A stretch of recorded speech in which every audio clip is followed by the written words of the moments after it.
لا حول ولا قوة إلا بالله العلي العظيم. أعوذ بالله من الشيطان اللعين الرجيم. بسم الله الرحمن الرحيم. الحمد لله والصلاة والسلام على رسول الله وعلى آله آل الله، لا سيما بقية الله ولعنة الله على أعدائهم أعداء الله من يومنا هذا إلى لقاء الله. أما بعد فقد قال الله: قل إنما أنا منذر وما من إله إلا الله الواحد القهار. صلوات پڑھیں گے محمد.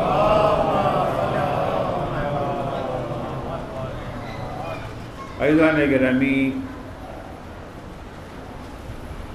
اللہ جل شانہ کا یہ لطف و کرم ہے کہ اس نے ہمیں صرف پیدا ہی نہیں کیا، اس نے ہمیں صرف زندگی ہی عطا نہیں کی، بلکہ زندگی کی بقا و ارتقاء کے لیے جتنی چیزیں ضروری تھی وہ بھی اس نے فراہم کر دی.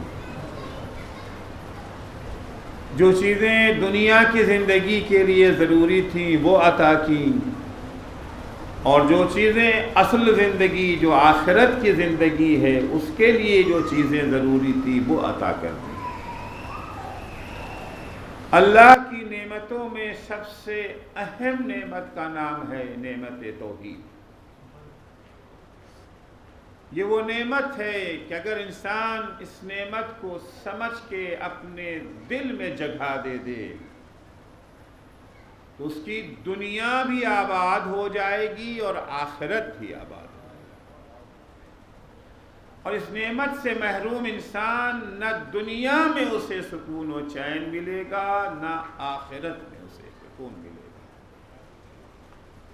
لیکن عزیزو، مسلسل یہ عرض کر رہا ہوں کہ توحید سے مراد صرف زبان سے لا الہ الا اللہ ادا کر دینا نہیں ہے، بلکہ وہ توحید ہمیں زندگی عطا کر سکتی ہے، وہ توحید ہمیں اخلاقی برائیوں سے بچا سکتی ہے، وہ توحید ہمیں حسد، کینے، نفرت، دشمنی، عداوت سے محفوظ رکھ سکتی ہے، جو دل کی گہرائیوں میں اپنی جگہ بنا لے. یہ توحید ہمیں دنیا میں بھی کامیاب رکھے گی اور آخرت میں بھی سرخرو. اس توحید کے آ جانے کے بعد جہاں اخلاقی برائیوں سے ہم دور ہو جائیں گے، وہیں زندگی ہماری ٹینشن فری زندگی ہو جائے گی. زندگی میں سکون ہی سکون، چین ہی چین، اطمینان ہی اطمینان. نہ ہماری زندگی میں خوف ہوگا، نہ حزن و اندوہ ہوگا. فمن تبع ہدایا فلا هم يحزنون فلا خوف علیہم ولا هم يحزنون. پروردگار کا ارشاد ہے کہ جو ہمارے بتائے ہوئے راستے پہ چلیں گے، جو ہماری ہدایات کو قبول کر لیں گے، نہ انہیں حزن و الم ہوگا اور نہ کسی چیز کا خوف انہیں ہوگا. مقابلے میں چاہے کتنی ہی بڑی طاقت کیوں نہ آ جائے، ساری عالمی طاقتیں اکٹھا ہو کر کے اگر مقابلے میں آ جائیں، اگر ہم دولت توحید سے مالا مال ہیں کہ یہ طاقتیں ہمارا کچھ نہیں بگاڑ سکتی۔ اس کے نمونے صدر اسلام میں بھی موجود تھے اور اس کے نمونے آج بھی موجود ہیں۔ صدر اسلام میں ایک موقع وہ آیا کہ جب ساری طاقتیں اکٹھا ہو کر کے مسلمانوں کے مقابلے میں آ گئی، جس کو ہم جنگ خندق یا جنگ احزاب کے نام سے یاد کرتے ہیں۔ احزاب حزب کی جمع ہے، حزب یعنی پارٹی، ساری پارٹیاں، سارے گروہ متفق اور متحد ہو کر کے اسلام کی بیخکنی کے لیے، مسلمانوں کے خاتمے کے لیے میدان میں آ گئیں، لیکن جن کے دل میں شمع توحید روشن تھی۔ لشکر اسلام میں دونوں طرح کے افراد تھے، وہ بھی تھے جن کی زبان پہ لا الہ الا اللہ تھا مگر دل توحید سے خالی تھا، اور وہ بھی تھے اگر زبان پہ لا الہ الا اللہ ہے تو زبان دل کی ترجمانی کر رہی تھی، دل میں بھی توحید اور زبان پر بھی نعرہ توحید تھا۔ دونوں کے رد عمل میں فرق ہے۔ جب کل کفر کا نمائندہ، ہمیشہ کل کفر کا ایک یہ جو ہے نمائندہ ہوتا ہے نا، اس وقت کل کفر کا نمائندہ بن کر کے عمرو ابن عبدود آیا تھا، آج کل کفر کا نمائندہ بن کر کے ٹرمپ ہمارے سامنے آتا ہے۔ کل کفر کا نمائندہ عمرو ابن عبدود جب آنے کے بعد مسلمانوں کو للکارتا ہے تو وہ افراد جن کی زبان پہ صرف لا الہ الا اللہ تھا۔ عزیزو، یہ تاریخی واقعات صرف خوش ہونے کے لیے، نعرے لگانے کے لیے نہیں ہوتے ہیں، تاریخی واقعات عبرت حاصل کرنے کے لیے ہیں، درس حاصل کرنے کے لیے ان سے ہیں۔ پیغمبر کہہ رہے ہیں کون ہے جو اس کے مقابلے میں جائے؟ من لہذا الکلب، مگر خوف کا عالم یہ ہے، ڈر کا عالم یہ ہے کہ اس کی عظمت کے قصیدے پڑھے جا رہے ہیں، اس کی قوت و طاقت سے ہی اپنوں کے حوصلے پست کیے جا رہے ہیں۔ عزیزو، لیکن کچھ ایسے افراد بھی تھے، قرآن کی گواہی ہے، قرآن گواہی دے رہا، ایسے افراد بھی تھے کہ جب انہیں ڈرایا جا رہا تھا کہ آج تو تمہارا خاتمہ ہو جائے گا، آج تو سب مل کے تمہارے مقابلے میں آ گئے، آج تو عالمی برادری تمہارے مقابلے میں آ گئی ہے، بہتر ہے کہ ہتھیار ڈال دو، بہتر ہے کہ اپنے مذہب و مکتب و دبستان سے دستبردار ہو جاؤ، ان کے سامنے سر جھکانے کے علاوہ تمہارے پاس کوئی راستہ ہی نہیں بچا ہے۔ الذین قال لهم الناس ان الناس قد جمعوا لكم فاخشوهم، قرآن مجید نے صورتحال کو نقل کیا ہے، وہ لوگ جن سے یہ کہا گیا کہ آج تو سب تمہارے خلاف ہو گئے ہیں، تم اکیلے ہو گئے ہو، تم تنہا ہو گئے ہو، تمہارا ساتھ دینے والا کوئی نہیں ہے، فخشوہم، ڈرو ان سے، خوف کرو ان سے۔ تو ان کا رد عمل کیا تھا؟ کن کا رد عمل؟ وہ جن کے ہاں توحید فقط زبان پہ نہیں ہے، جتنا زبان پہ ہے اس سے زیادہ اس کی جڑیں دل میں پیوست ہیں۔ انہوں نے کیا کہا جب ان کا فخشوہم، ڈرو ان سے، فزادہم ایمانا، وہ اپنے ایمان سے دستبردار ہونے کے بجائے ان کے ایمان میں اور اضافہ ہو گیا، ان کا ایمان اور مستحکم ہو گیا۔ وَقَالُوا حَسْبُنَا اللَّهُ وَنِعْمَ الْوَكِيلُ، ساری دنیا بھی اگر ہمارے خلاف ہو جائے ہمارے لیے ایک اللہ کافی ہے۔ نعم الوکیل، وہی بہترین ساتھ دینے والا ہے، جس کے ساتھ خدا ہو جائے اسے پھر کسی کی پرواہ نہیں ہوتی ہے۔ ایک صلوات پڑھیں گے محمد و آل محمد پر۔ پھر قرآن کی دوسری آیت میں ارشاد ہوتا ہے کہ دیکھو یہ جو ڈرانے والے ہوتے ہیں نا، بظاہر تو خیر خواہ بن کے آتے ہیں، بظاہر آپ کے جو ہے مشیر بن کے آتے ہیں، بظاہر آپ کی بھلائی کا مظاہرہ کرتے ہیں، بھئی ہم تو آپ کی بھلائی کی باتیں کر رہے ہیں، اگر آپ کو ڈرا رہے ہیں تاکہ آپ کی زندگی باقی رہے۔ یاد رکھنا، یہ جو خوف دلانے والے ہوتے ہیں خدا کے مقابلے میں، جو بندوں سے ڈرا کر کے، دنیاوی طاقتوں کا خوف دلا کر کے لوگوں کو حق سے، لوگوں کو دین سے دستبردار ہونے کی دعوت دیتے ہیں، یہ در حقیقت شیطان ہے۔ قرآن کی آیت سنیے، قرآن مجید میں ارشاد ہوتا ہے کہ انما ذالکم یخوف الشیطان اولیاءہ، یاد رکھو یہ جو تمہیں ڈرایا جا رہا ہے، خوف زدہ کیا جائے، در حقیقت شیطان ہے۔ شیطان ہے جو لوگوں کو اپنے چیلوں سے ڈراتا ہے، ان کی طاقت کا ہوا بنا کر کے پیش کر دیا جاتا ہے کہ ان کے مقابلے میں جو تم 2 منٹ بھی نہیں ٹک سکتے ہو، یہ تمہیں بھون دیں گے، یہ تمہیں ختم کر دیں گے۔ انما ذالکم الشیطان یخوف اولیاءہ، یہ شیطان ہے جو اپنے چیلوں سے تمہیں ڈراتا ہے۔ فلا تخافوہم، تمہیں ان سے ڈرنے کی ضرورت نہیں ہے۔ ساری طاقتیں متحد ہو کر کے بھی اگر تمہارے مقابلے میں آ جائیں، مختلف اسلحوں سے لیس ہو، ماڈرن ترین اسلحے ان کے پاس موجود ہو، اس کے بعد بھی تمہیں ان سے ڈرنے کی ضرورت نہیں۔ ڈرنا ہے تو خافونی، مجھ سے ڈرو، ان کنتم مومنین، اگر تم واقعاً صاحب ایمان ہو۔ ایمان کی علامت ہی یہی ہے، انسان کے دل میں فقط ایک خوف ہوگا، وہ اللہ جل شانہ کا خوف ہوگا۔ صلوات پڑھیں گے محمد و آل محمد پر۔ اگر یہ خندق کا موقع تھا، اگر یہ خندق کا منظر تھا، اگر یہ خندق کی عکاسی قرآن کر رہا ہے، ایسا نہیں کہ فقط یہ اسی دور سے مخصوص تھا، پیغمبر اکرم دنیا سے چلے گئے، مولا کائنات دنیا سے چلے گئے، اب موحدین کا بھی خاتمہ ہو گیا، اب خدا سے ڈرنے والے بھی دنیا سے چلے گئے، اب تو دنیا کی طاقتوں سے ہراساں افراد ہی رہ گئے۔ نہیں عزیزو، اس دور میں بھی وہ زمانہ جب پوری دنیا ایران کے خلاف ہو چکی تھی، ایران کا بائیکاٹ کوئی نئی چیز نہیں ہے، یہ سینکشن وغیرہ آج کے نہیں ہے، جس دن سے ایران میں اسلامی انقلاب کا وجود ہوا ہے اس وقت سے یہ سارے سینکشن لگے ہوئے ہیں۔ ساری طاقتیں متحد ہو کر کے روزانہ دھمکیاں دی جا رہی تھی، ہم یہ کر دیں گے، ہم وہ کر دیں گے۔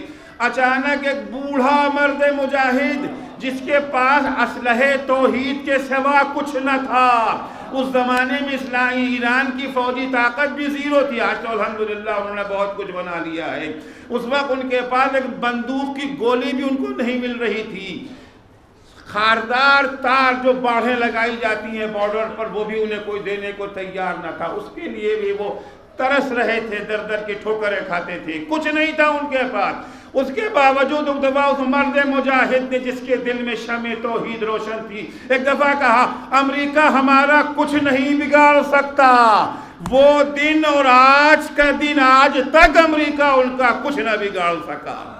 صلوات پڑھیں گے محمد و آل محمد پر۔ یہ صرف نعرہ نہیں ہے، صرف دھمکی نہیں ہے، عملی نمونہ ہم دیکھ رہے ہیں۔ کون سی طاقت ہے ان کے پاس سوائے اللہ کی طاقت کے؟ کیا ہے ان کے پاس؟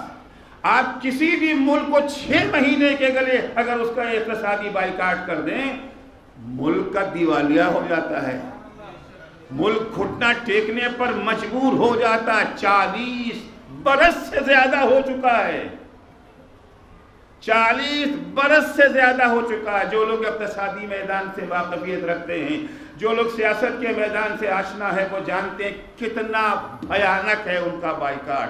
ایران کے ساتھ بزنس کرنا، تجارت کرنا کوئی آسان کام نہیں ہے، کوئی چیز وہاں سے امپورٹ کرنا یا ایکسپورٹ کرنا کتنا مشکل ہے۔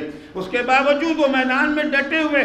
کل بھی نعرہ تھا کہ امریکہ ہمارا کچھ نہیں بگاڑ سکتا، آج بھی نعرہ ہے کہ امریکہ ہمارا کچھ نہیں بگاڑ سکتا ہے۔ ایسا نہیں ہے کہ امریکہ بگاڑنا نہیں چاہتا۔ ہمیشہ آپ نے سنا ہوگا کہ جی ٹیبل پر سارے آپشن رکھے ہوئے ہیں، ٹیبل پر سارے آپشن رکھے ہیں، انشاءاللہ وہ رکھے ہی رہ جائیں گے۔ بش کا دور آیا چلے گئے، اوباما کا دور آیا چلے گئے، ٹرمپ بھی انشاءاللہ چند دنوں میں چلے ہی جائیں گے۔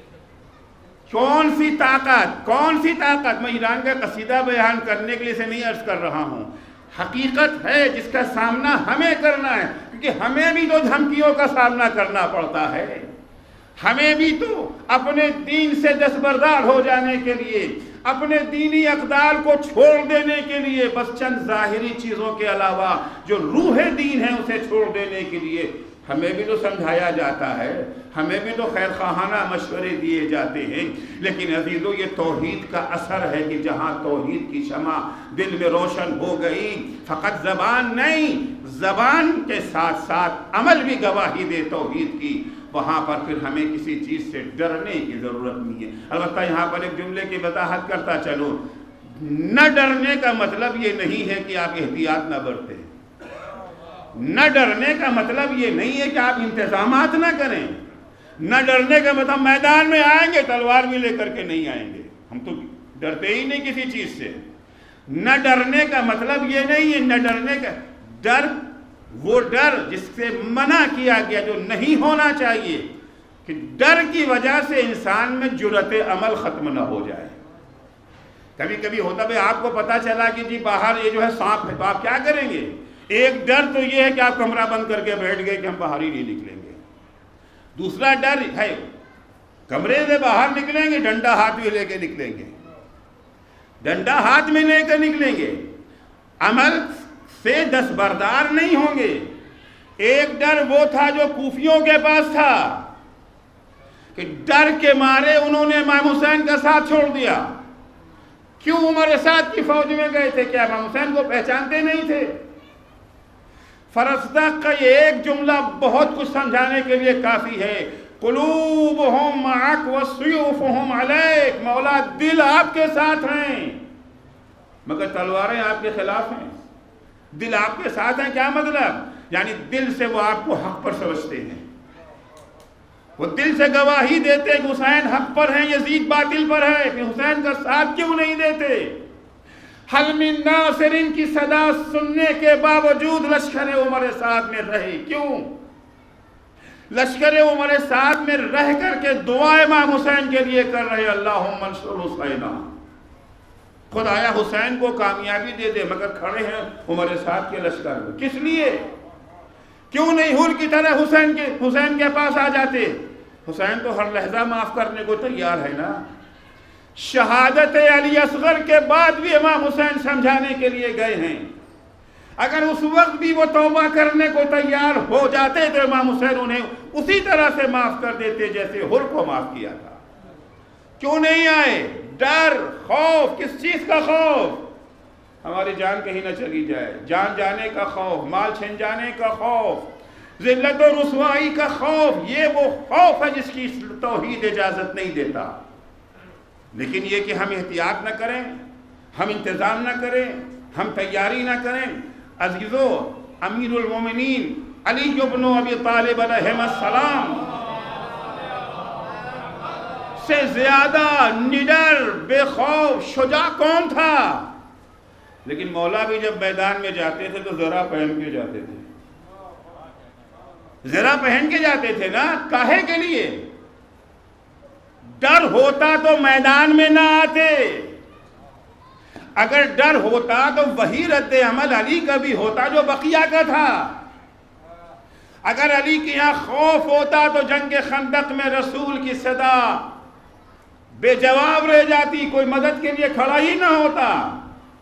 ڈر نہیں ہے، خوف نہیں ہے، مگر اس کے بعد بھی تلوار لے کر کے میدان میں جاتے تھے، اس کے بعد بھی زرہ پہن کے میدان میں جاتے تھے۔ تو نڈر ہونے کا مطلب یہ نہیں ہے کہ اب آپ احتیاطی چھوڑ، ہم تو نہیں ڈرتے صاحب، موت آنا ہے تو آ جائے گی، ہم تو 20 سڑک پہ راستہ چلتے، گاڑیاں آئیں جائیں ٹکر مارے کچھ بھی کریں۔ اس کا مطلب یہ نہیں ہے، مطلب یہ ہے کہ آپ ڈریں نہیں، یعنی ڈر کے عمل نہ چھوڑ دیں، میدان سے ہٹ نہ جائیں، حق کو باطل اور باطل کو حق نہ کہنے لگے، جو آج ہم منظر دیکھ رہے ہیں اپنے ملک میں۔ آج مختلف شخصیتوں کے ذریعے سے ایسے ایسے بیانات سننے کو ملتے ہیں، ایسی ایسی حرکتیں نظر آتی ہیں کہ ان سے ان حرکتوں کی امید نہیں کی جا سکتی تھی۔ کس چیز نے ان کو ایسی حرکتوں پر آمادہ کیا، ایسے بیانات پر آمادہ کیا؟ خوف کے علاوہ کچھ اور ہے؟ نہ ڈرنے کا مطلب یہ ہے کہ حق کو حق کہو، باطل کو باطل کہو۔ اس خوف سے کہ ہمیں قید کر دیا جائے گا، اس خوف سے کہ ہماری جان چلی جائے گی، اس خوف سے کہ ہمارا کاروبار خطرے میں پڑ جائے گا، اس خوف سے کہ ہماری جاب چھن جائے گی۔ جاب بچانے کے لیے دین قربان کر دیں، کاروبار کو بڑھانے کے لیے دین قربان کر دیں، 4 دن کی زندگی باقی رکھنے کے لیے دین کا سودا کر لیں، توحید اس کی اجازت نہیں دیتا۔ ورنہ احتیاط کرنے میں کوئی حرج نہیں ہے کہ انسان احتیاط سے کام لیا کرے۔ عزیزو، ڈرانے کا کام کون کرتا ہے؟ شیطان کرتا ہے۔ قرآن مجید کی آیت پھر پڑھتا ہوں، الشیطان یعدکم الفقر وَيَأْمُرُكُمْ بِالْفَحْشَاءِ وَاللَّهُ يَعِدُكُمْ فَضْلًا وَاللَّهُ يَعِدُكُمْ مَغْفِرَةً مِّنْهُ وَفَضْلًا إِنَّ اللَّهَ بِمَا تَعْمَلُونَ بَصِيرٌ۔ شیطان ہے جو تمہیں ڈراتا ہے۔ کس چیز سے ڈراتا ہے؟ غربت سے ڈراتا ہے۔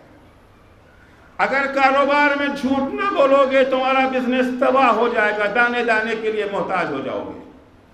اگر بزنس اور کاروبار میں ایک دوسرے کو ٹوپی نہ پہناؤ گے، دھوکہ نہ دو گے تو کاروبار کہاں چل سکتا ہے؟ اگر تم مذہبی علامتوں کو لیے گھومو گے جو تمہارے ساتھ کوئی بزنس نہیں کرے گا، تمہیں کوئی اچھی جاب نہیں دے گا۔ اچھی جاب چاہیے جو ظاہر ہی نہ ہونے دو کہ تم مسلمان ہو۔ اب اگر وہ آدھار کارڈ میں جو ہے مسلمانوں والا نام لکھا ہے وہ تو مجبوری ہے، پھر میں کہہ رہے نہیں بھائی ہم وہ والے مسلمان نہیں ہیں۔ کہتے ہیں نا بعض افراد ہم وہ والے مسلمان نہیں ہیں، ہم تو روشن خیال مسلمان ہیں، ہم تو مین اسٹریم میں شامل ہونے والے مسلمان ہیں، ہم تو یہ جو ہے مکھی دھارا والے مسلمان ہیں۔ کوئی ایسا عمل انجام نہیں دینا چاہتے جس سے پتہ چلے کہ یہ مسلمان ہیں، کیونکہ جہاں آپ نے اسلامی تہذیب کو اپنانا چاہا، جہاں آپ نے اسلامی عقائد کے مطابق زندگی بسر کرنا چاہا، جہاں آپ نے اسلامی احکام پر عمل کرنا چاہا، فوراً آپ کے اوپر جو ہے وہ شدت پسند وغیرہ وغیرہ کا ٹھپا یہ جو ہے وہ لگا دیا جائے۔ اس سے ڈر کر کے اگر آپ اپنے دین سے دستبردار ہو جائیں، اس خوف سے منع کیا جائے۔ الشیطان یعدکم الفقر، شیطان تمہیں اس بات سے ڈراتا ہے کہ تم غربت کا شکار ہو جاؤ گے۔ وَيَأْمُرُكُمْ بِالْفَحْشَاءِ، اور تمہیں غربت سے بچنے کے لیے حکم دیتا ہے کہ تم بدکاری کو اپنا لو۔ تم نماز نہ پڑھو، تم روزہ مت رکھو، تم حجاب نہ کرو، تم داڑھی مت رکھو، تم اسلامی مظاہر کا دفاع مت کرو۔ اگر اسلام کا تمہارے سامنے مذاق اڑایا جا رہا ہے چپ چاپ خاموش بیٹھے رہو، دفاع مت کرو۔ قرآن مجید اسے جائز نہیں جانتا ہے، اسلام کی نگاہ میں یہ حرام ہے۔ جہاں دین خدا کا مذاق اڑایا جا رہا ہے یا دفاع کرو، اور اگر دفاع نہیں کر سکتی ہو تو اٹھ جاؤ وہاں سے۔ جہنم میں جانے کا ایک ریزن، ایک سبب جو قرآن مجید نے بیان کیا وہ یہی ہے، دین خدا کا مذاق اڑانے والوں کے ساتھ اٹھنا بیٹھنا، ان سے دوستانہ قائم رکھنا۔ قرآن مجید کی وہ آیت ہے نا کہ جب جنتی جو ہیں وفی جنات یسألون عن المجرمین، جنت میں رہنے والے مجرموں سے، گنہگاروں سے پوچھیں گے، سوال کریں گے، ما سلککم فی سقر، تم جہنم میں کیسے آ گئے؟ جواب کیا ہے ان کا؟ قالوا لم نکو من المصلین وَلَمْ نَكُ نُطْعِمُ الْمِسْكِينَ وَكُنَّا نَخُوضُ مَعَ الْخَائِضِينَ، ہمارا جرم یہ تھا کہ ہم نماز نہیں پڑھتے تھے، ہمارا جرم یہ تھا کہ ہم غریبوں کو کھانا نہیں کھلاتے تھے، ہمارا جرم یہ تھا کہ دین خدا کا مذاق اڑانے والوں سے ہم نے دوستانہ قائم کر رکھا تھا، ان کے ساتھ ہمارا اٹھنا بیٹھنا تھا۔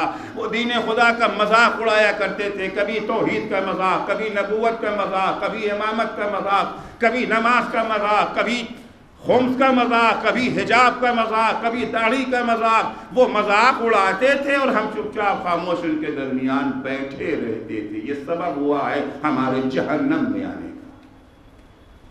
جہاں شمع توحید روشن ہو جاتی ہے پھر ان کے ہاں اس طرح کا خوف باقی نہیں بچتا ہے، مرد میدان ہو کر کے وہ اپنے دینی اقدار کا دفاع کرتے ہوئے نظر آتے ہیں۔ عزیزو، نہ ڈر ہوتا ہے اور نہ غمزدہ وہ کبھی ہوتے ہیں، انہیں غم و اندوہ بھی نہیں ہوتا ہے۔ آج کی دنیا کا سب سے بڑا مسئلہ یہی ہے نا، 99% افراد آج آپ کو ملیں گے کسی نہ کسی غم میں جو ہے مبتلا ہیں، اور اسی غم کے بنا کے اوپر یہ جو ہے وہ ڈپریشن ہوتا ہے۔ ڈپریشن کیوں ہوتا ہے؟ یہ ڈپریشن کاہے کے لیے ہے؟ یہ ٹینشن کس چیز کے لیے ہوتا ہے؟ احساس محرومیت۔ فرض کیجئے کاروبار میں گھاٹا ہو گیا، غمزدہ گئے، فلاں دوست نے دھوکہ دے دیا، غمزدہ بیٹھے ہوئے ہیں۔ اس بات کا احساس کہ ہمارا کوئی دوست نہیں ہے، ہمارا کوئی ساتھی نہیں ہے، اس احساس کی وجہ سے جو ہے انسان غم و اندوہ میں جو ہے مبتلا ہو جاتا ہے، اسٹریس اسی لیے آ جاتا ہے، ڈپریشن اسی لیے ہو جاتا ہے۔ لیکن وہ انسان جس کے دل میں شمع توحید روشن ہے، لا خوف علیہم ولا ہم یحزنون، نہ ڈر انہیں ہوتا ہے اور نہ غمزدہ وہ ہوتے ہیں، حزن و اندوہ بھی نہیں ہے، کوئی ملال بھی، ہمیشہ خوش رہتے ہیں۔ تو کیسے ہو سکتا ہے خوش رہے؟ کاروبار میں گھاٹا ہو گیا پھر بھی خوش رہے؟ نوکری چھن گئی، بہت سارے ایسے افراد ہیں جن کی نوکری چھن گئی ہے، نوکری چھن گئی ہے پھر بھی خوش رہیں، گھر میں فاقہ ہو رہا ہے پھر بھی خوش رہیں، یہ کیسے ممکن ہے؟ یہ ہو سکتا ہے بھلا؟ ہاں ہو سکتا ہے، ہو سکتا ہے۔ کیسے ہو سکتا ہے؟ اگر احساس محرومیت ہے تو غم ہوگا، اور اگر محرومیت کا احساس نہ ہو تو غم نہ ہوگا۔ کیوں نہیں ہوگا احساس؟ بس جاب چھوٹ گئی ہے، بزنس میں گھاٹا ہو گیا ہے، آپ کہتے ہیں احساس محرومیت نہ ہو۔ میں آپ کی خدمت میں ایک چھوٹی سی مثال عرض کرنا چاہتا ہوں۔ ایک صاحب ہے جن کے پاس $1 بلین ہے، بلینر ہیں۔ اگر 10-20 ہزار ڈالر ان کا غائب ہو جائے تو انہیں کوئی احساس ہوگا؟ ہاں، جس کی کل کائنات یہی ہو اس کے لیے $10,000 تو بہت ہوتا ہے، لیکن جس کے پاس $1 بلین ہے، $1 ارب ہے، بلینر کے پاس سے اگر 2-4 ہزار $10,000 کہیں چلا گیا، کچھ ہو گیا، اس کی صحت پہ کوئی اثر ہوگا؟ ہرگز نہیں، کیونکہ 10,000 کے مقابلے میں $1 بلین 10,000 کی حیثیت ہی کچھ نہیں ہے۔ عزیزو، وہ موحد جس کے دل میں شمع توحید روشن ہے، وہ موحد جس کے دل میں توحید نے جگہ بنا لی ہے، اس کی نگاہ میں توحید اتنی بڑی دولت ہے کہ دنیا کے کاروبار کا گھاٹا کوئی گھاٹا نہیں ہوتا ہے۔ اس حقیقت کو اگر سمجھنا ہے تو چلیے میدان عرفات میں چلیے، 9 ذی الحجہ ہے، سرکار سید الشہداء امام حسین علیہ السلام دعائے عرفہ پڑھ رہے ہیں۔ دعائے عرفہ موجود ہے مفاتی میں، اٹھا کر کے دیکھ لیجئے گا۔ امام دعا پڑھ رہے، زار و قطار امام کی آنکھوں سے آنسو جاری، اس میں ایک جملہ امام فرماتے، الہی ماذا وجد من فقدک وما الذی فقد من وجدک، خدایا جسے تو مل گیا اس نے کیا کھویا، اور جسے تو نہ ملا اس نے کیا پایا۔ توحید کی قیمت سمجھ میں آئی؟ اربوں ڈالر بھی اگر آپ کے اکاؤنٹ میں موجود ہوں، لیکن اگر آپ کے دل میں شمع توحید فروزہ نہیں ہے، اگر دولت توحید سے محروم ہے تو یہ دولت کچھ بھی نہیں اس دولت کے مقابلے میں۔ اور اگر جو کی سوکھی روٹی بھی میسر نہ ہو، اس کے باوجود دل میں شمع توحید روشن ہے، 3 دن کی بھوک ہے، 3 دن کی پیاس ہے، بچے بھوکے ہیں، ننھا شیرخوار علی اصغر بھوکا ہے، اس کے باوجود حسین کہتے ہیں جو ہمارے پاس دولت موجود ہے وہ کسی کے پاس دولت نہیں ہے۔ خدایا جسے تو مل گیا اس نے کیا کھویا، اور جسے تو نہ ملا اس نے کیا پایا۔ لہذا جس کے دل میں توحید کی شمع روشن ہے، جس کے دل میں توحید نے جگہ بنا لی ہے، لاکھ جاب چھوٹ جائے، بزنس میں گھاٹا ہو جائے، مگر چونکہ اتنا بڑا سرمایہ موجود ہے، اتنی بڑی دولت موجود ہے، لہذا اسے کبھی بھی افسوس نہ ہوگا۔ افسوس اس وقت انسان کو ہوتا ہے جب کوئی چیز ہاتھ سے چلی جائے اور اس کا بدل نہ ملے۔ فرض کیجئے کہ آپ کے پاس 1 کروڑ روپے ہیں، 1 کروڑ روپیہ چلا گیا، بدلے میں کچھ نہ ملا، تو یقیناً افسوس ہوگا نا، یقیناً آپ غمزدہ ہوں گے، یقیناً آپ رنجیدہ ہوں گے، کھانا بھی آپ کے آگے رکھا جائے گا اور کھانے کو جی میں نہیں چاہے گا، راتوں کی نیند اڑ جائے گی۔ لیکن اگر آپ کو 1 کروڑ چلا گیا اور بدلے میں 10 کروڑ کا محل مل گیا تو پھر بھی آپ کو افسوس ہوگا، پھر بھی آپ کو غم ہوگا، پھر بھی آپ کو اندوہ ہوگا۔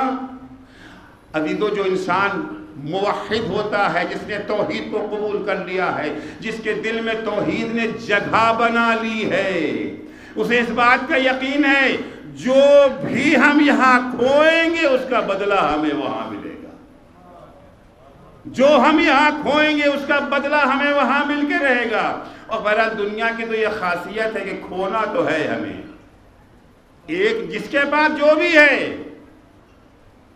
وہ چاہے بل گیٹس ہو چاہے مکیش امبانی ہو، اپنی دولت کو ہمیشہ کے لیے اپنے ساتھ رکھ ہی نہیں سکتے ہیں، ایک نہ ایک دن تو دولت کو چھوڑنا ہی پڑے گا، مجبور ہے چھوڑنے کے لیے۔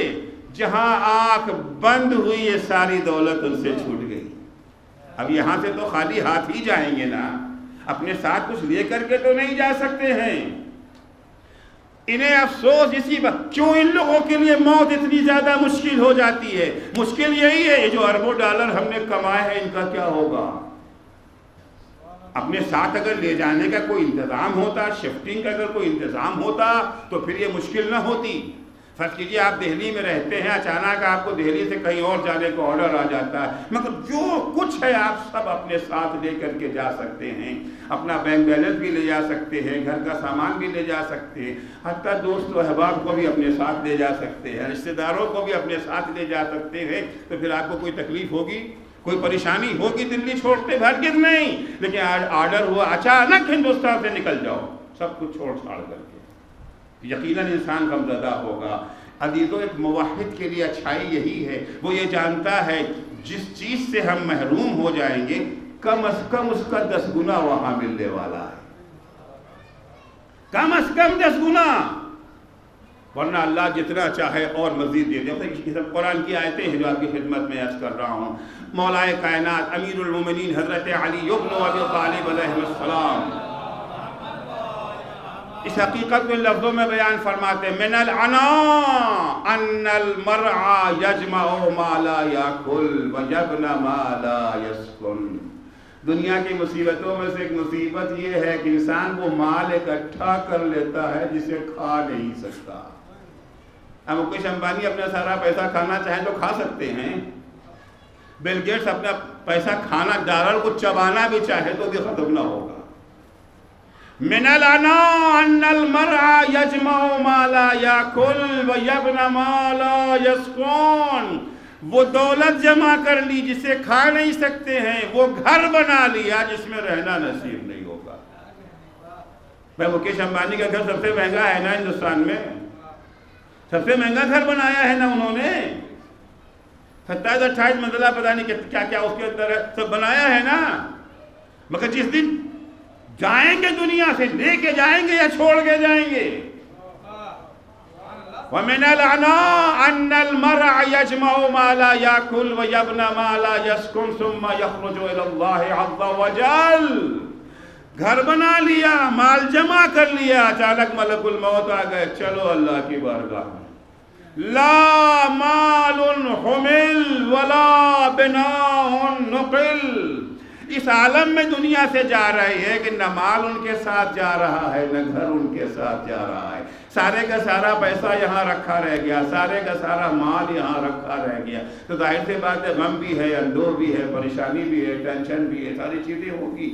لیکن اگر کوئی ایسا انتظام ہو جائے کہ شفٹنگ ہو جائے، اگر کوئی ایسا انتظام ہو جائے کہ آپ کے ساتھ آپ کو یہ مکان بھی چلا گیا، یہاں 27 منزلے والا مکان تھا، وہاں پر 2700 منزل کا مکان ملے گا۔ یہاں اگر آپ کے پاس 50-60 بلین ڈالر ہے، وہاں کے اوپر 5000-6000 بلین ڈالر آپ کو مل جائے گا، پھر کوئی پریشانی ہوگی؟ پھر ایک موحد کا جو نقطہ نظر ہوتا ہے کہ جو کچھ ہم یہاں دیں گے، جو کچھ ہم یہاں دیں گے راہ خدا میں خرچ کریں گے، اگر زندگی ہم نے خدا کے حکم کے مطابق بسر کر لی، بزنس کیا اللہ کے حکم کے مطابق، کارخانہ چلایا اللہ کے حکم کے مطابق، جاب کیا اللہ کے حکم کے مطابق، جتنا گھاٹا یہاں ہو جائے گا اس کا 10 گنا ہمیں وہاں ملے گا، کیونکہ ہم نے حکم خدا کے مطابق زندگی بسر کی تھی۔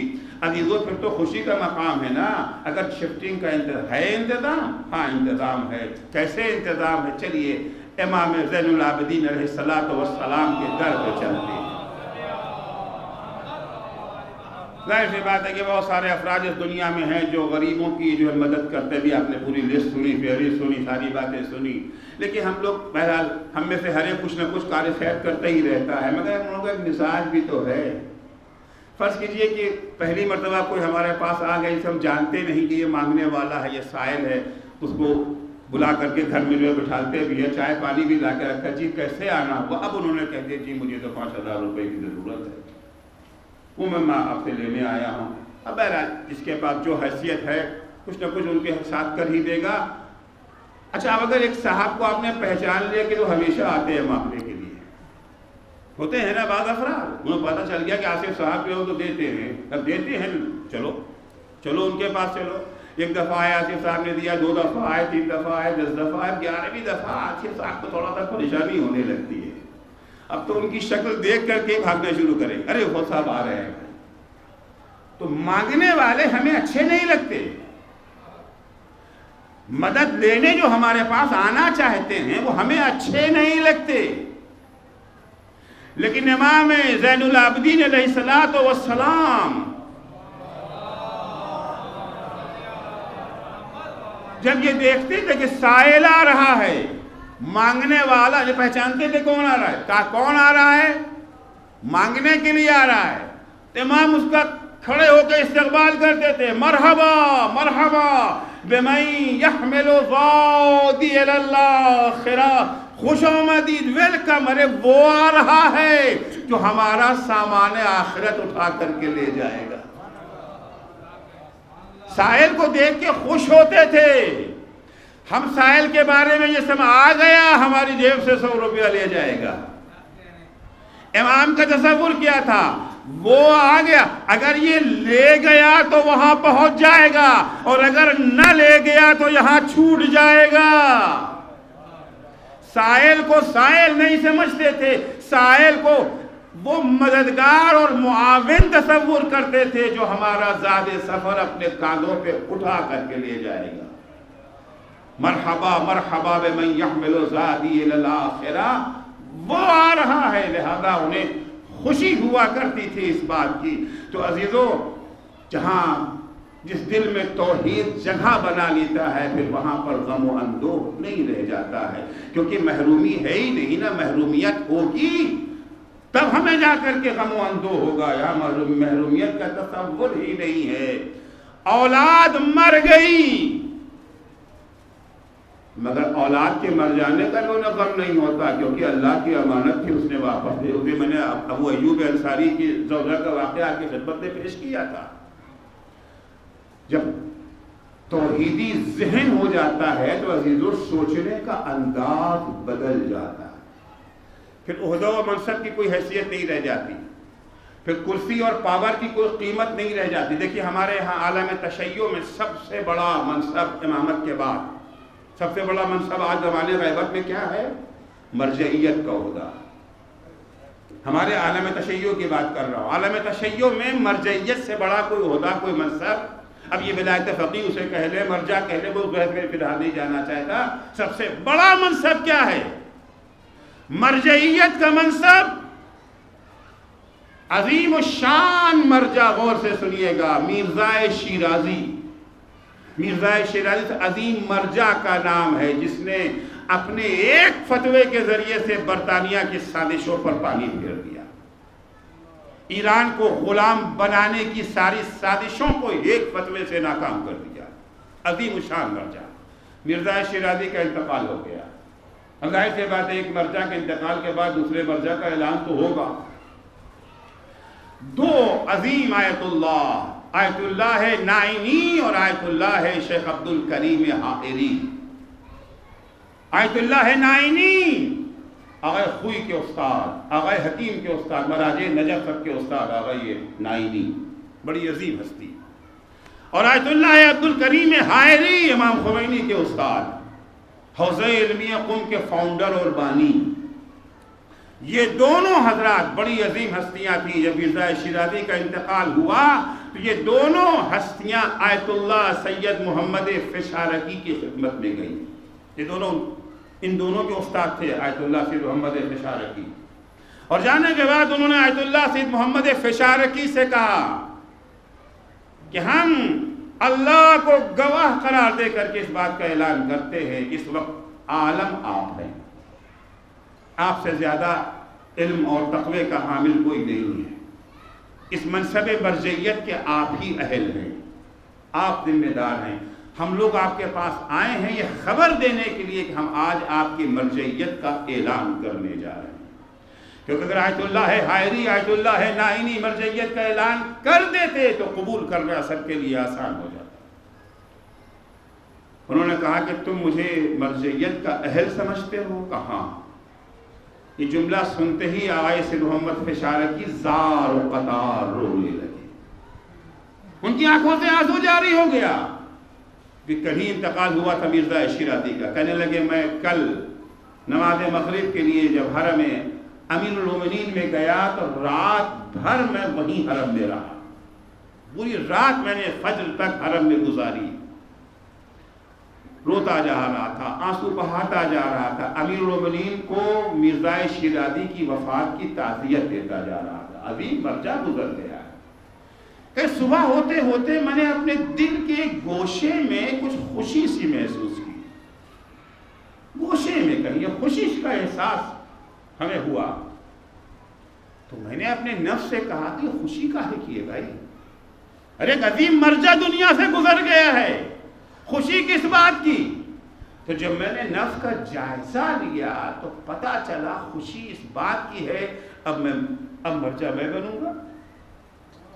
کیونکہ اہلیت تھی، صلاحیت تھی ان کے اندر، اور یہی تھا کہ وہی چنے جائیں گے، انتخاب انہی کا ہوگا. تقویٰ بھی ہے، علم بھی ہے، فراست بھی ہے ان کے اندر. خوشی اس لیے ہو رہی ہے کہ اب میں مرجع بنوں گا. سید محمد فشارقی اپنے ان دونوں شاگردوں سے کہتے ہیں جسے مرجع بننے کی خوشی ہو جائے وہ مرجع نہیں بن سکتا. جسے مرجع بننے کی خوشی ہو جائے وہ مرجع نہیں بن سکتا. اس لیے کہ مرجعیت کی جو شرطیں بیان کی ہیں امام نے، اس میں ایک شرط ہے مخالفاً لہوا. مرجع وہ بنے گا جو اپنی جائز خواہشات نفس کا بھی مخالف ہو. یہ کہہ کر کے انہوں نے کہا کہ میں مرجع نہیں بن سکتا، کیونکہ قرآن کی آیت ہے کہ تلک الدار الاخرہ نجعلها للذین لا یریدون علوا فی الارض ولا فسادا والعاقبۃ للمتقین. یہ دار آخرت، یہ جنت، یہ آخرت کے انعامات ان لوگوں کے لیے ہیں جو زمین میں بلندی نہیں چاہتے. یہ کہہ کر کے انہوں نے دروازہ بند کر دیا کہ میں مرجع نہیں بن سکتا. اتنے بڑے عہدے کو ٹھکرا دینا، یہ عہدے کو عہدہ نہ سمجھنا معمولی بات نہیں ہے. کہاں سے یہ جذبہ پیدا ہوتا ہے؟ یہ جذبہ توحید کی دین ہے. جس دل میں توحید جگہ بنا لے وہ دل نورانی ہو جاتا ہے. اللہ ولی الذین آمنوا یخرجہم من الظلمات الی النور. جو لوگ اللہ کو اپنا ولی بنا لیتے، صاحبان ایمان کا ولی اللہ بن جاتا ہے، انہیں تاریکیوں سے نکال کر کے نور کی وادی میں داخل کر دیتا ہے. جس دل میں توحید نے جگہ بنا لی اب وہ دل بھی نورانی ہے، عقل بھی نورانی ہے، جذبات بھی نورانی ہیں، فکر بھی نورانی ہے، کردار بھی نورانی ہے، کاروبار بھی نورانی ہے. اتنا کردار نورانی ہو جاتا ہے کہ 3 دن کا بھوکا اور پیاسا وہ جاہل نہر پہ قبضہ کر کے چلو میں پانی لے کر کے پھینک دیتا ہے. عباس اگر پانی پی لیتے دنیا کی کوئی شریعت کوئی قانون عباس پر انگلی نہیں اٹھا سکتا تھا، لیکن قانون وفا، شریعت وفا اجازت نہیں دیتی۔ یہ عباس کا نورانی قلب ہے کہ ہمیشہ حسین کا بھائی ہوتے ہوئے بھی اپنے کو ہمیشہ غلام سمجھا۔ جناب عباس کے وجود کی تشکیل میں دو چیزوں کا حصہ تھا، ایک علی کا لہو، دوسرے ام البنین کا دودھ۔ لیکن عباس کی جو شخصیت زمانے کے سامنے آئی، وہ ام البنین کے دودھ کا اثر تو زمانے نے دیکھا، لیکن علی کے لہو کی تاثیر دکھانے کا تو عباس کو موقع ہی نہ ملا۔ جس وقت جناب ام البنین بیاہ کر کے علی کے گھر میں آئی ہیں، آتے ہی ام البنین نے پہلے علی کی چوکھٹ کو بوسہ دی، سجدہ شکر میں گر گئیں کہ معبود تیرا لاکھ لاکھ شکر، تو نے مجھے اس گھر میں داخل ہونے کی توفیق دے دی جہاں کبھی میری شہزادی فاطمہ زہرا رہا کرتی تھی۔ ام البنین علی کی زوجہ ہونے کے لحاظ سے حسنین کی ماں بھی تو ہیں، زینب کلثوم کی ماں بھی ہیں، مگر کبھی بھی ام البنین نے اپنے کو حسنین کی ماں نہیں سمجھا، ہمیشہ حسنین کی کلیزی سمجھا۔ تاریخ کہتی ہے ام البنین گھر میں داخل ہوئی ہیں، جناب زینب کلثوم حسن و حسین کے قدموں پر اپنا ہاتھ رکھ کے کہتی ہیں، بچوں میں ماں نہیں تمہاری کنیز بن کر کے آئی ہوں۔ یہی اثر تھا عباس میں، کبھی بھی عباس نے اپنے کو حسین کا بھائی نہیں سمجھا، ہمیشہ اپنے کو حسین کا غلام ہی کہا۔ عزیز و شب عاشور امام حسین اور عمر سعد میں ملاقات طے پائی ہے، طے یہ پایا ہے کہ حسین اکیلے آئیں گے، عمر سعد بھی اکیلے آئے گا، حسین کے ساتھ حسین کا بیٹا علی اکبر ہوگا اور عمر سعد کے ساتھ اس کا بیٹا ہوگا۔ وقت مقررہ پر امام حسین ملاقات کے لیے چلے، کچھ دور گئے تھے کہ پیچھے سے کسی اور کے آنے کی آہٹ محسوس ہوئی۔ اب جو حسین نے مڑ کے دیکھا تو کیا دیکھا کہ عباس علمدار سر جھکائے چلے آ رہے ہیں۔ امام کہتے بھیا عباس میں تمہیں منع تو نہیں کر سکتا، لیکن بھیا آج طے یہی پایا ہے کہ میں اپنے بیٹے اکبر کے ساتھ جاؤں گا، وہ اپنے بیٹے کے ساتھ آئے گا، تیسرا کوئی اور نہیں آ سکتا۔ جناب عباس کہتے آقا میں بھی آپ کے معاہدے کی خلاف ورزی نہیں کرنا چاہتا ہوں، لیکن آقا ذرا عمر سعد کے پیچھے تو دیکھیے اس کے ساتھ اور کون آ رہا ہے۔ اب جو امام حسین نے دیکھا تو عمر سعد کے ہمراہ اس کا غلام چلا آ رہا ہے۔ عباس کہتے مولا یہ کیسے ہو سکتا ہے، عمر سعد کا غلام تو اس کے ساتھ آئے اور آپ کا غلام۔ اجرکم اللہ، ہمیشہ عباس نے اپنے کو غلام سمجھا۔ یہ ام البنین کے دودھ کی تاثیر تھی، علی کے لہو کا اثر عباس کو تو دکھانے کا موقع ہی نہ ملا۔ جب کبھی عباس کے لیے وہ موقع سامنے آیا، حسین نے ایک دفعہ کہا نہیں بھیا عباس، جب حسن کے جنازے پہ تیروں کی بارش آئی عباس کے لیے موقع تھا، مگر حسین نے منع کر دیا۔ جب مروان نے گستاخی کی تھی ولید کے دربار میں، عباس کے لیے موقع تھا، حسین نے منع کر دیا۔ جب فرات کے کنارے سے خیمے ہٹائے جا رہے تھے، حسین نے منع کر دیا۔ عزیزو شجاعت اسے کہتے ہیں، اپنے جذبات پہ قابو پا جانا۔ عباس کو شجاعت کے مظاہرے کا تو موقع ہی نہیں ملا۔ ہائے وہ جوش شجاعت پہ وفا کے پہرے، ایک دریا تھا جسے اذن روانی نہ ملا۔ عباس کو وہ موقع ہی کہاں ملا، وہ اجازت ہی کہاں ملی۔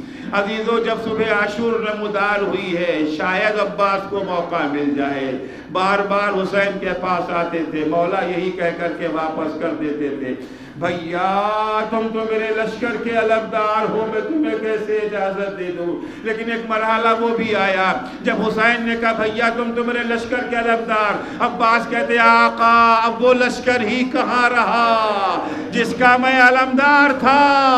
ابھی دونوں بھائیوں میں گفتگو ہو رہی تھی، ایک دفعہ خیمے سے آواز آتی آلتش ہائے پیاس۔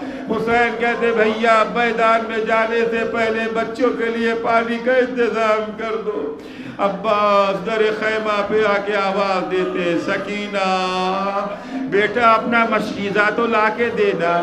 چچا مشکیزے کا کیا کریں گے بیٹا، تمہارے لیے پانی لینے جا رہا۔ سکینہ دوڑی ہوئی گئی، مشکیزہ لا کر کے دیا۔ عزیزو سکینہ کو عباس پر بڑا بھروسہ تھا، بڑا اعتماد تھا عباس پر۔ ادھر عباس فرات کی جانب گئے، ادھر سکینہ بچوں کو اکٹھا کر کے در خیمہ پہ آ گئی۔ اے بچوں، ارے میرا چچا گیا ہے پانی کے لیے۔ اب پیاس کے دن ختم ہو گئے، سکینہ عباس کا انتظار کر رہی ہے۔ عباس نے مشکیزہ بھرا، مشکیزہ بھر کے باہر نکلے فرات سے، پوری کوشش ہے کہ پانی خیمے تک پہنچ جائے۔ عباس کو اپنی فکر نہیں ہے، فکر ہے کہ مشکیزہ خیمے تک پہنچ جائے۔ ایک شقی نے چھپ کر کے داہنا بازو قلم کر دیا، عباس نے مشک و علم کو بائیں بازو سے سنبھالا، بایاں بازو بھی قلم ہو گیا۔ عباس نے مشکیزے کا تسمہ دانتوں سے پکڑ لیا، تیزی کے ساتھ خیمے کی طرف بڑھ رہے ہیں۔ اچانک ایک تیر آیا، مشکیزے پہ لگا، مشک چھیدی، سارا پانی بہہ گیا۔ پانی نہیں بہا، عباس کی امیدیں ٹوٹ گئی۔ اچانک ایک گر سر پہ پڑا، عباس زخمی ہو کر کے زمین پہ آئے۔ فضا میں آواز گونجی مولا ادرکنی۔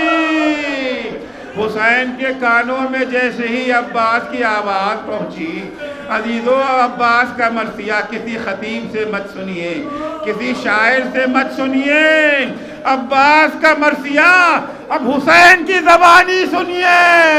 ایک دفعہ حسین کہتے الان انکسر ظہری، اے بھیا عباس میری کمر ٹوٹ گئی، اے بھیا اب زینب و کلثوم کو سونا نصیب نہ ہوگا، جو آنکھیں چین سے سوتی تھی اب انہیں نیند نصیب نہ ہوگی۔ حسین عباس کا مرثیہ پڑھتے ہوئے عباس کے جنازے کے قریب پہنچے۔ قریب آنے کے بعد کیا دیکھا؟ عباس کے سر پہ گرز لگا ہے، ایک آنکھ میں تیر پیوست ہے، ایک آنکھ میں خون بھرا ہے، غازی کے دونوں بازو قلم ہو چکے ہیں۔ حسین زمین گرم کربلا پر بیٹھ گئے، عباس کے سر کو اپنے زانوں پہ رکھ لیا۔ ایک دفعہ عباس حسین سے کہتے ہیں مولا میں نے بچپنے سے اب تک کبھی آپ کو کوئی زحمت نہ دی ہے، مولا اگر ہاتھ سالم ہوتے تو آپ کو ابھی بھی زحمت نہ دیتا۔ آقا میں نے یہی سنا ہے بچپن سے، جب میں پیدا ہوا تھا تو پہلی نظر آپ کے چہرے مبارک پر پڑی تھی، مولا چاہتا ہوں کہ جاتے وقت بھی آخری مرتبہ آپ کے چہرے کی زیارت کر لوں۔ مولا ایک آنکھ میں تیر پیوست ہے، ایک آنکھ میں خون بھرا ہے، ہاتھ اگر سلامت ہوتے آپ کو زحمت نہ دیتا، مولا میری آنکھوں کا خون صاف کر دیجئے۔ حسین نے خون صاف کیا، عباس نے حسرت بھری نگاہوں سے حسین کو دیکھا۔ حسین بھی عباس سے کہتے بھیا میرے بھی ایک آخری خواہش پوری کر دو، بھیا تم نے ہمیشہ مجھے مولا کہا، کبھی مجھے بھائی کہہ کے نہ پکارا، بھیا آخری مرتبہ مجھے بھائی کہہ کے پکارو۔ عباس نے کہا بھیا بھیا بھیا۔ عباس کی روح پرواز کر گئی۔ عزیزو عباس کی وصیت کے مطابق حسین عباس کا جنازہ تو لے کے نہ گئے، لیکن عباس کا علم ضرور اٹھا کر کے خیمے کی طرف چلے۔ ادھر سکینہ در خیمہ پر چچا کا انتظار کر رہی ہے۔ جیسے جیسے علم آگے بڑھتا تھا سکینہ کے حوصلے بڑھتے جاتے تھے. بچوں دیکھو وہ علم آیا، وہ علم آیا، وہ میرا چچا آ رہا ہے. لیکن ایک دفعہ جب علم سرنگوں ہو گیا تھا سکینہ کی امید ٹوٹنے لگی تھی. لیکن جب دوبارہ سکینہ نے دیکھا چچا کا علم آ رہا ہے، سکینہ نے بچوں کو بلا لیا. اے بچوں آؤ، دیکھو میرا چچا آ رہا ہے. لیکن جب حسین در خیمہ پہ پہنچے سکینہ نے کیا دیکھا؟ علم تو آیا ہے مگر علمدار نہ آیا. تڑپ گئی سکینہ، بابا میرا چچا کیا ہوا؟